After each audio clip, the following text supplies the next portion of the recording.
Сәлеметсіздер ме балалар, келесі видео сабақтарымызды бастайық. Бөлшек қарапайым гармоникалық қозғалыспен жасайды, оның шешімі берілген. Асы x деген функция мына дифференциалдық теңдеудің шешімі болатынын көрсетеді, 3 балдық есеп. Енді мына жерде бір ескертетін нәрсе, біз просто балалар y деген функцияға үйреніп қалдық, x деген айнымалысы деп. Ал мына есепте ол x функция болып тұр, t соның айнымалысы болып тұр. Енді әріп ауыстырғаннан еш нәрсе өзгермейді, просто балалардың көбіне көзі мынаған үйреніп қалады, x обычно шешім деп қабылдап кетеді, олай емес. Мына жерде x ол функция бізде былайша айтқанда. Жаңағы соның дифференциалдық теңдеудің функцияның теңдеуі болып тұр, дифференциал алынып тұр. Енді мынаның екі әдісі бар балалар. Біріншісі гармониялық тербелістің жаңағы екінші дифференциалдық теңдеу, былайша айтқанда x плюс 100x тең 0. Бұдан біз характеристикалық теңдеу алушы едік, естеріңізде обычно лямбда деп береді, лямбда квадрат плюс 100 тең 0. Бұдан лямбда тең плюс минус 10i шығады. Бұдан біздің формуламыз бойынша там y тең c1 косинус 10t x деп обычно алатынбыз. Мына жерде бізде x деп тұрғаннан кейін өзімде шатасып отырмын ғой. X тең c1 косинус 10t плюс c2 синус 10t деп. Мынау бізде мынадан мынау шыға келеді бірден. Бұл бірінші әдіс, кәдімгі екінші ретте дифференциалдық теңдеудің. Екінші әдіс мына теңдеудің шешімін екеуінде көрсетіп жатыр. Бұл кәдімгі мынаған туындыны қоя салу. Бірінші екінші рет туынды ғой енді. Екінші рет туынды табу үшін біз бірінші рет туындысын табу керек. X' тең туындысын аламыз. А тұра береді, косинус 10 туындысы а көбейтілген косинус 10 туындысы минус 10 синус 10t плюс b тұра береді. Синус 10 туындысы ол 10 косинус 10t. Ол x' таптық, енді x' табайық. X', мынау тоже минус 10a деп тұра береді. Синус 10 туындысы ол 10 косинус 10t.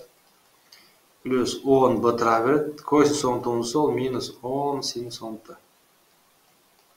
Сөйтіп жазатын болсақ, минус 100 a косинус 10t минус 100 b синус 10t. X' болады, міне x', былайша айтқанда x' плюс 100x осының 0-ге тең екен. X' мынаны жазамын. Минус 100 a косинус 10t минус 100 b синус 10t плюс 100 x орнына міне тұр 0. Мынау ғой бізде x'іміз. a косинус 10t плюс b синус 10t деп жақшаны ашатын болсақ, қазір мынау мен мынау кетеді, мынау мен мынау қысқарады, ішінен 0 болды.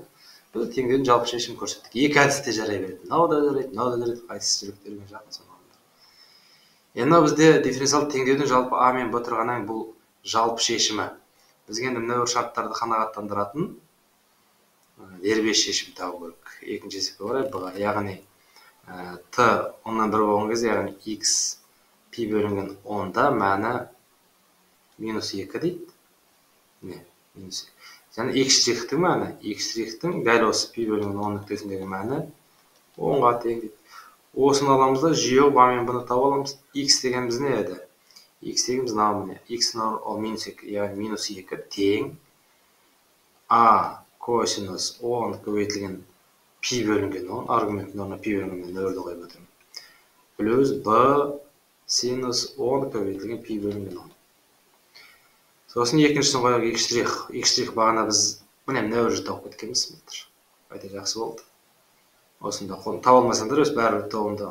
X' орнына мынаға теңдеуге 10-ды қоям. 10 тең a көбейтілген минус 10 синус 10 көбейтілген пи бөлінген 10 плюс b көбейтілген 10 бағанағы енді бірдей еретті. Косинус 10 көбейтілген пи бөлінген 10. Енді мынау бізде аргумент 10 мен 10 кетеді. Синустар бүтін пидлерді 0-ге тең, сонымен мынау 0 болып кетеді полностью. Мынау қысқарады, косинус пиде минус 1-ге тең, сонда минус 2, басқа мынадан минус 2 тең минус а шығып тұр. Бұдан а тең 2. Аны таптық. Мына жерде синус бүтін пи мына 10 менен қысқа синус пиден нөлге тең, яғни мына полностью нөл болып кетеді. Сонда 10 тең, былайша айтқанда мынадан не шығады? 10 тең 10b и косинус пиде ол минус 1-ге тең, яғни минус 10 ғой. Минус 10. Бұдан b тең минус 1-ге тең. Болды, мен бұны тауып алып, қайттан x жазып шықсақ, x тең a-ның орнына 2 косинус 10t, b-ның орнына минус синус 10t. Бұл как раз біздің дербес шешімі. Мына жерде тексеріп алайық, қатеміз кетіп қалған жоқ па? Мынауымыз нөл болып қалды дұрыс. b косинус минус 1 минус 10b b тең минус 1 дұрыс екен. Мынау бізде дербес шешім. Все, дербес шешім таптық, бұған да 3 балл алдық. Келесісі мен досыны мына радиусы 10 болатындай, альфамыз 90 градусына 0,90 болатындай мәнді анықтап, осы түрде жаздық. Енді мына түрде жазу үшін біз баяғыда өткен шығарсыңдар, a синус x плюс b косинус x болсын. Осыны гармоникалық тербеліске, яғни синус альфа плюс бета, мына түрге келтіру үшін бір a деген гармоникалық тербелістерін қосысы дейді ол жалпы. Бұл жердегі негізгі әдіс, балалар, біз a квадрат плюс b квадратқа бөліп жіберуіміз керекпіз. Одан кейін өзімізге керекті, егер синус керек болса синус альфа плюс бета, егер косинус керек болса косинус альфа плюс. Бізде мына есепте косинус деп сұрады. Сол үшін біз формуланы біліп жүрміз. Косинус альфа плюс бетаның формуласы осыған келтіреміз ғой. Косинус альфа косинус бета минус синус альфа синус бета. Яғни екі нәрсені білуің керексің. Біріншісі мынау, екіншісі мына өрге бөліп жүру. Енді бастайық. Мына жақтан бастайық. X тең пока 2 косинус 10t минус синус 10t деп тұр. Осыны енді бөлем a квадрат b квадрат. a-ның орнында 2 тұр, 2-ның квадраты 4 плюс b-ның орнында 1 тұр. Яғни башқан түбір астында 5-ке мына теңдеуді бөліп жүрем. Сонда x бөлінген түбір астында 5 тең 2 бөлінген түбір астында 5 косинус 10t минус 1 бөлінген түбір астында 5, түгел бөліп отыр түбір астында 5-ке. Синус 10t.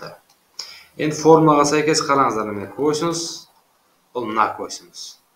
Мына косинус альфаның орнында, значит, мынау тұр. Дәуірдің орнында. Түсініңіздер ғой. Мына 1 бөлінген түбір астында 5, бұл не тұр? Ал косинус бета деген міне тұр. Бізде бетаның орнында былай шыққанда уже көрініп тұр, 10t тұр. Сонда алдымен бетаның орнын біліп алдық. Бетаның орнында 10t екен. Альфа деген не? Енді оның екі жолы бар. Біріншісі косинус альфа тең 2 бөлінген түбір астында 5 пен калькулятормен анықтауға болады. Немесе мына жерде синус альфаның орнында бізде 1 бөлінген түбір астында 5 тұр. Осымен де анықтауға болады. Екеуімен де бірдей шығады жалпы. Разница жоқ. Екеуін қайсысын алсақ, допустим, мынамен анықтай салайық. Қазір инженер калькулятормен есептейміз. Яғни косинус альфа тең 2 бөлінген түбір астында 5, яғни альфа тең косинус 2 бөлінген түбір астында калькулятормен ондық дәлдікке дейін есептеп шығайық. 2 бөлінген түбір астында 5. Так, 2 бөлінген 2 бөлу жақша 5-тің түбірі. 2,236 шығады екен. Жоқ. 0,8 мынандай шығады екен. Енді осыдан арқ косинус алам. Так, на секундты басам да. Арқ косинусты басып қалдым. Дегреде тұр 26,56 градус, немесе 26,16 градус. Сонымен 26,16 градуспен тұр. Көрдіңіздер, мына бізде альфа 90 градусқа дейін деп тұр. Альфамыз таптық. Олай болса, мынаны формуламен жазатын болсақ, бағанағы қайтадан x бөлінген түбір астында 5 тең. Енді мынаның орнына мына формулаға сәйкес косинус альфаның орнына есептеп алды, жаңа 26,16 градус плюс бетаның орнында 10t тұр бізде. 10t. Енді осы жерден x табатын болсақ, түбір астында 5 көбейтілген. X тең түбір астында 5 көбейтілген. Енді мына жаққа көбейтіл салып просто. Көбейтілген косинус 26,16 градус плюс 10t. Міне есепті айтып отырмын, мына түрге келтір дейді. R оң сан. R-дің орнына бізде R тең, значит, түбір астында 5 тұр. омега дегенimiz, ол не? Омега Т деп тұрған, Т-ның алдына келсе, ол 10, и альфа дегенimiz ол 26,6 градус. Міне осы есепке болар бізде 6 балл берілген. Каждый түсінікті болды деп есептеймін. Назарларыңа рахмет.